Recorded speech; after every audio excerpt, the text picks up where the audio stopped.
ఈ ఉదయకాలము మనము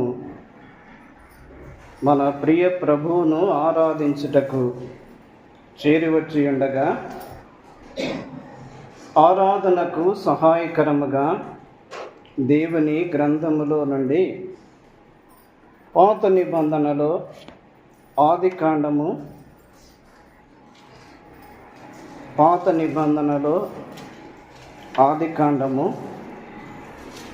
7వ అధ్యాయము, ఆదికాండము 7వ అధ్యాయము 16వ వచనము. ప్రవేశించున్నవన్నీయు దేవుడు అతనికి ఆజ్ఞాపించిన ప్రకారము సమస్త శరీరులలో మగదియు ఆడుదియు ప్రవేశించెను. అప్పుడు యెహోవా ఓడలో అతన్ని మూసివేసెను. 8వ అధ్యాయము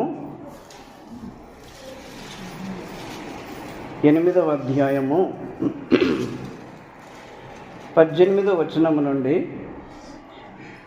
కాబట్టి నోవకును అతనితో కూడా అతని కుమారులను అతని భార్యయు అతని కోడండ్రును బయటికి వచ్చిరి. ప్రతి జంతువును ప్రాకు ప్రతి పురుగును ప్రతి పిట్టయు భూమి మీద సంచరించినవన్నీయు వాటి వాటి జాతుల చొప్పున ఆ ఓడలో నుండి బయటికి వచ్చెను. అప్పుడు నోవకు యెహోవాకు బలిపీఠము కట్టి పవిత్ర పశువులన్నిటిలోనూ పవిత్ర పక్షులన్నిటిలోనూ కొన్ని తీసుకొని ఆ పీఠం మీద దహన బలి అర్పించెను. అప్పుడు యెహోవా ఇంపైన సువాసన నాగ్రానించి. ప్రభునందు ప్రియులారా, ఈ ఉదయకాలము మన ప్రియ ప్రభువును ఆరాధించుటకు మనము చేరివచ్చి ఉండగా, ఆదికాండము 7వ అధ్యాయములో ఒక వచనము, 8వ అధ్యాయములో 18, 19, 20, 21 మనం చదువుకున్నాము. ఈ వచన భాగాలలో నుండి 3 ప్రాముఖ్యమైన సంగతులు మనము గమనించగలము. ఏమిటి ఆ 3 ప్రాముఖ్యమైన సంగతులు అనగా, 1, భద్రపరచబడిన నోవకు. 2, బలిపీఠము మీద బలులు అర్పించిన నోవకు. 3, బహు ఇంపైన సువాసన ఇచ్చిన నోవకు. 1, భద్రపరచబడిన నోవకు. దేవుడు నోవకు ఓడ నిర్మాణం విషయములో చక్కని కొలతలు ఇచ్చాడు, నిర్మాణం ఇచ్చాడు. ఆ ఓడ ఎలా నిర్మించాలో వాటి ప్రణాళిక మొత్తము దేవుడు నోవకు తెలియచేశాడు. దేవుడు చెప్పిన ప్రకారమే నోవకు ఓడ నిర్మాణము చక్కగా నిర్మించాడు. అందులో తన జ్ఞానమును ఏమాత్రము కూడా కలపలేదు. అందులో దేవుని ఆలోచనను ఏమాత్రము కూడా తీసివేయలేదు. దేవుడు ఆజ్ఞాపించిన ప్రకారమే నోవకు ఓడ నిర్మించాడు. ఓడ నిర్మించడం మాత్రమే కాకుండా ఆ ఓడలోనికి నేల మీద ప్రాకు పురుగులు, జంతువులు సమస్తమైనవి జతలు జతలుగా ఆ ఓడలోనికి ప్రవేశించాయి. వాటితో పాటు నోవకు భార్య, వారి కలిగిన కుమారులు, వారి కోడళ్ళు 8 మంది. నోవ కుటుంబముతో పాటు నేల మీద ప్రాకు పురుగులు, పవిత్రమైన పశువులు, పవిత్రమైన పక్షులు, జంతువులు జతలుగా ఆ ఓడలోనికి ప్రవేశించాయి. దేవుడు ఏం చేశాడు?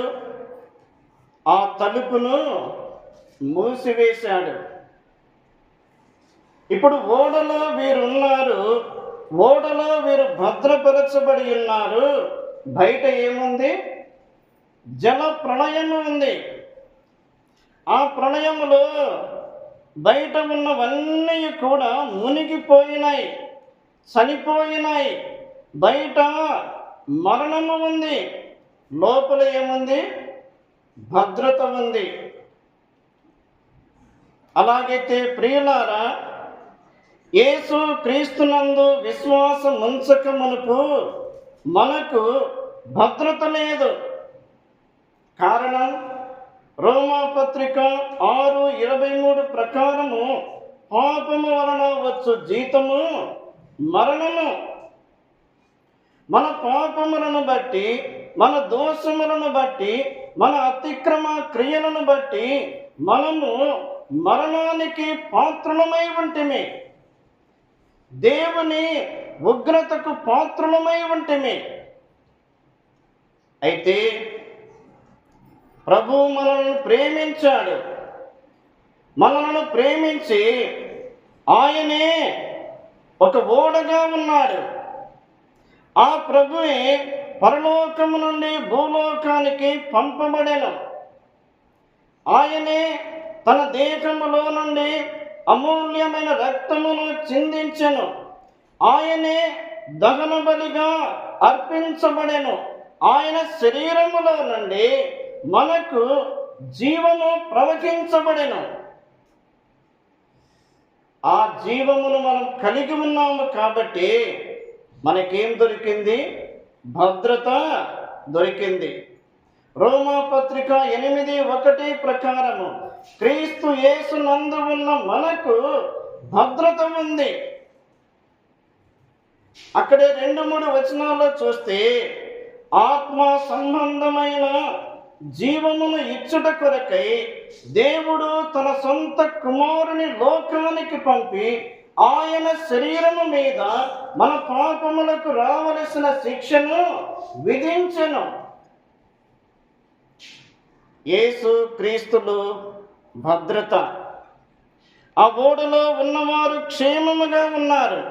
ఆ ఓడలో ఉన్నవారు సంతోషముగా ఉన్నారు. ఆ ఓడలో ఉన్నవారు జీవముతో ఉన్నారు. ఓడ వెలుపల ఉన్నవారు మరణములో ఉన్నారు.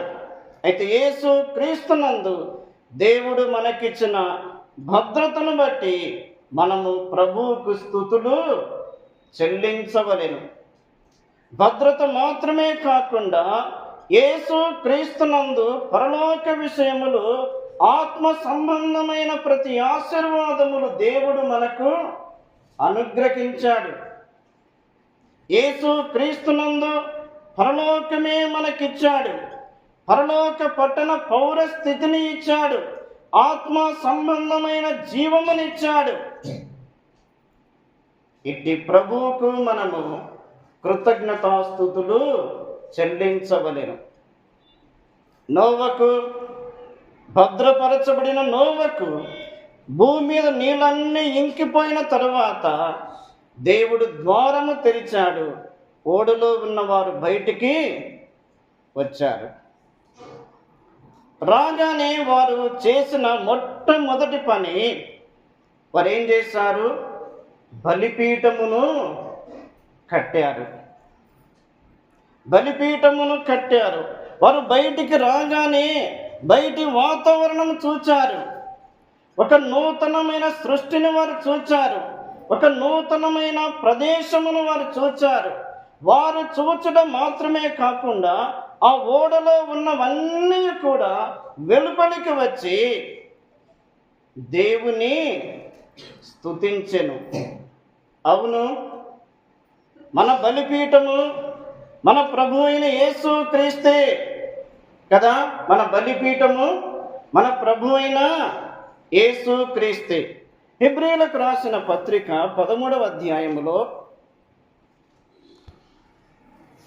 హెబ్రీయులకు రాసిన పత్రిక 13వ అధ్యాయములో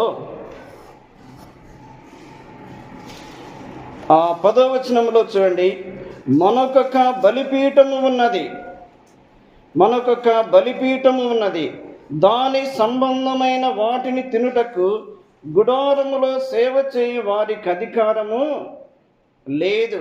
మనకొక బలిపీఠము, ఆ బలిపీఠమే మన ప్రభు అయిన యేసు క్రీస్తు. ఆ బలిపీఠము శ్రేష్టమైన బలిపీఠము, ఆ బలిపీఠము మనోహరమైన బలిపీఠము, ఆ బలిపీఠము మహిమగల బలిపీఠము, పరలోకము నుండి భూలోకానికి పంపబడిన శ్రేష్టమైన బలిపీఠము. ఆ బలిపీఠం అనేకులకు ప్రత్యక్షముగా కనబడుతూనే ఉన్నది కదా. ప్రత్యక్షపు గుడారములో, ఆవరణములో, ఆ గుడారములోనికి ప్రవేశించగానే మొట్టమొదట కనిపించేది బలిపీఠము. ఆ బలిపీఠము ద్వారా ఎన్నో మేలులు, ఎన్నో లాభాలు. అలాగే యేసు క్రీస్తు ప్రభువు కూడా బలిపీఠముగా లోకానికి పంపబడెను. బలిపీఠం మాత్రమే కాకుండా ఆ బలిపీఠం మీద నోవహు ఏం చేశాడు? పవిత్ర పశువులన్నిటిలో కొన్ని, పవిత్ర పక్షులన్నిటిలో కొన్ని తీసుకొని ఆ బలిపీఠం మీద దహన బలిగా అర్పించాడు. యేసు క్రీస్తు పరిశుద్ధుడుగా ఉన్నాడు. హెబ్రీ 7:26 ప్రకారము పవిత్రుడును, నిర్దోషియు, నిష్కల్మషుడును, పాపులలో చేరక ప్రత్యేకముగా ఉన్నవాడు, ఆకాశ మండలము కంటే మిక్కిలి హెచ్చైన వాడు, మన పాపములు పరిహరించుటకు, మన పాపములు తీసివేయుటకు, మనలను నీతిమంతులుగా తీర్చుటకు, మనకు పరలోక రాజ్యమును ఇచ్చుటకు సరిపోయిన వాడు, యోగ్యమైన వాడు. ఆ ప్రభువే గెత్సెమనే తోటలో పట్టబడెను, అన్యాయపు తీర్పును పొందెను, భారమైన సిలువను మోసుకొని యెరూషలేము వీధుల్లో వెళుతూ ఉన్నాడు. దూషించారు, హేళన చేశారు, కొట్టారు, పిడిగుద్దులు గుద్దారు. ఆయన శరీరం అంతయు కూడా దున్నబడింది. ఆయన శరీరం అంతయు కూడా దున్నబడింది. తల మీద ముళ్ళ కిరీటం పెట్టినప్పుడు పైనుండి క్రింది వరకు రక్తము కారుతూనే ఉన్నది. ఆయన శరీరం మీద కొరడా దెబ్బలు, ఆయన శరీరము దున్నబడుచున్నది. భారమైన సిలువను మోసుకొని వెళుచూ ఉన్నాడు. ఇద్దరు నేరస్తుల మధ్య అక్రమకారులలో ఒకడుగా ఎంచబడెను. ఆయన మన కొరకై దహన బలిగా అర్పించబడెను. ఆయన మన కొరకై దహన బలిగా అర్పించబడెను. ఆ అర్పణ అది ఎంతో శ్రేష్టమైన అర్పణ కదా. యేసు కూడా తన స్వరక్తము చేత ప్రజలను పరిశుద్ధపరచుటకై గవిని వెలుపట శ్రమ పొందెను. మన కొరకై శ్రమపడి, మన కొరకై గాయములు పొంది, మన కొరకై రక్తమును చిందించి, మన కొరకై దహన బలిగా అర్పించబడిన ఆ ప్రభు యొక్క త్యాగము ఎంత ఉన్నతమైనది! ఏమని వర్ణించగలము? ఎంతని వర్ణించగలము కదా. క్రీస్తు మనలను ప్రేమించి మనము పరిమళ వాసనగా ఉండుటకై తన్ను తానే దేవునికి అర్పణముగాను బలిగాను అప్పగించుకొనెను. బలిపీఠమైన క్రీస్తు ఒక ప్రత్యేకత కనబడుతూ ఉంటే ఆ బలిపీఠం మీదనే ఆ ప్రభువే దహన బలిగా అర్పించబడుట మనకెంత ఆశీర్వాదము. మూడవదిగా, నోవకు ఆ బలిపీఠం మీద బలి అర్పించినప్పుడు ఆ అర్పణ, ఆ ఆరాధన అది దేవునికి ఇంపైన సువాసనగా చేయబడినది. అలాగైతే ఉదయకాలము ఆయన బల్ల యొద్దకు మనము చేరి వచ్చాము. ఆయన బల్ల చుట్టూ ఒలీవ మొక్కల వలె మనము చేరి ఉన్నాము. ఆయన బల్ల మీద ఆయన శరీరము ఉంది, ఆయన రక్తము ఉన్నది. ఆ శరీరము, ఆ రక్తమును, ఆ ప్రభువు యొక్క శరీరము, ఆ ప్రభువు యొక్క రక్తము, అందులో నుండి మనకు దొరికిన రక్షణ భాగ్యము. కాబట్టి ఉదయకాలము ఆ ప్రభువుకు మనము ఆత్మ సంబంధమైన స్తుతులు చెల్లించవలెను. ఒక మాట చూడండి, 50వ కీర్తనల గ్రంథము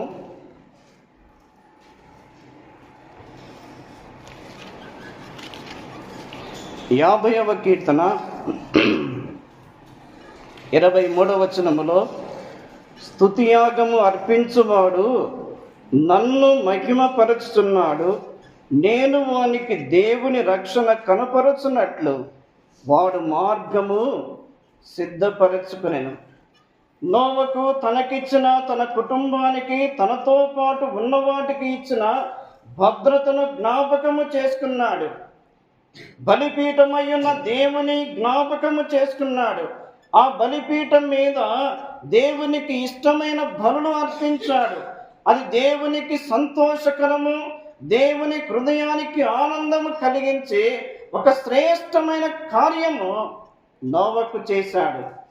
అంతకంటే రెట్టింపుగా యేసు క్రీస్తులో నుండి మనకివ్వబడిన ప్రతి శ్రేష్టమైన ఆశీర్వాదమును మనము జ్ఞాపకము చేసుకుంటూ ఆత్మ సంబంధమైన అర్పణలు, ఆత్మ సంబంధమైన బలులు, ఆత్మ సంబంధమైన స్తుతులు చెల్లించుచు ఆరాధనలో మనము ముందుకు సాగి వెళ్ళుదాం.